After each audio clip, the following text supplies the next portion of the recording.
Leviticus Chapter 27. The Lord said to Moses, "Speak to the Israelites and say to them, if anyone makes a special vow to dedicate a person to the Lord by giving the equivalent value, set the value of a male between the ages of 20 and 60 and 50 shekels of silver, according to the sanctuary shekel. For a female, set her value at 30 shekels for a person between the ages of 5 and 20. Set the value of a male at 20 shekels, and of a female at 10 shekels for a person between 1 month and 5 years. Set the value of a male at 5 shekels of silver, and that of a female at 3 shekels of silver, for a person 60 years old or more.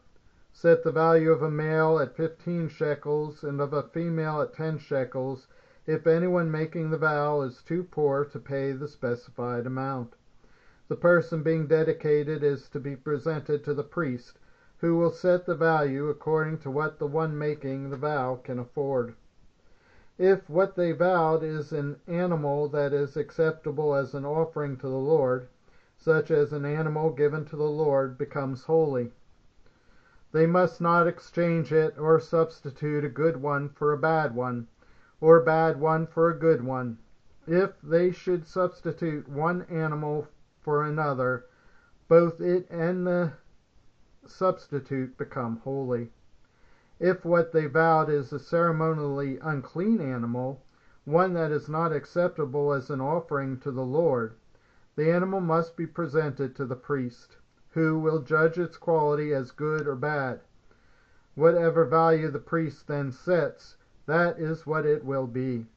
If the owner wishes to redeem the animal, a fifth must be added to its value. If anyone dedicates their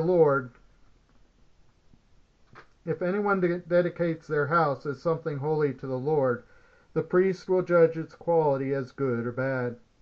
Whatever value the priest then sets, so it will remain. If the one who dedicates their house wishes to redeem it, they must add a fifth to its value, and the house will again become theirs.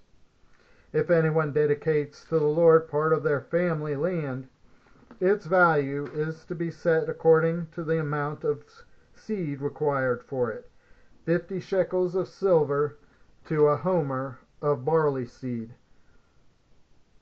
If they dedicate a field during the year of Jubilee, the value that has been set remains. But if they dedicate a field after the Jubilee, the priest will determine the value according to the number of years that remain until the next year of Jubilee, and its set value will be reduced.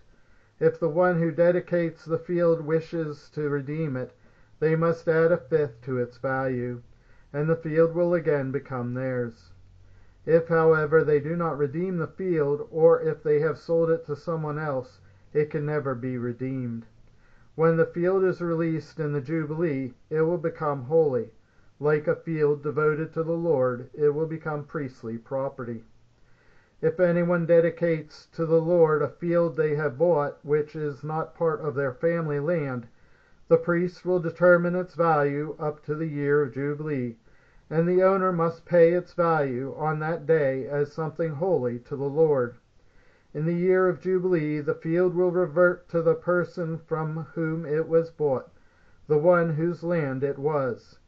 Every value is to be set according to the sanctuary shekel, 20 gerhers to the shekel. No one, however, may dedicate the firstborn of an animal, since the firstborn already belongs to the Lord. Whether an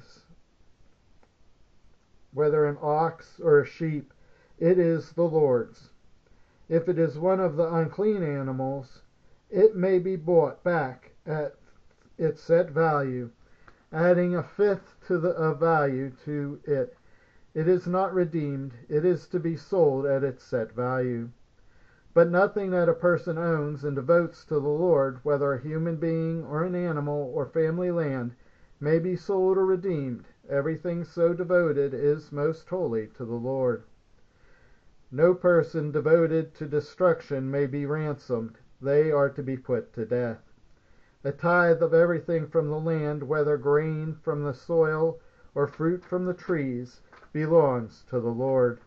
It is holy to the Lord. Whoever would redeem any of their tithe must add a fifth of the value to it.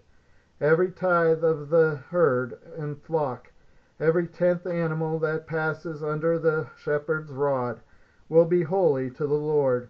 No one may pick out the good from the bad, or make a substitution. If anyone does make a substitution, both the animal and its substitute become holy and cannot be redeemed. These are the commands the Lord gave Moses at Mount Sinai for the Israelites.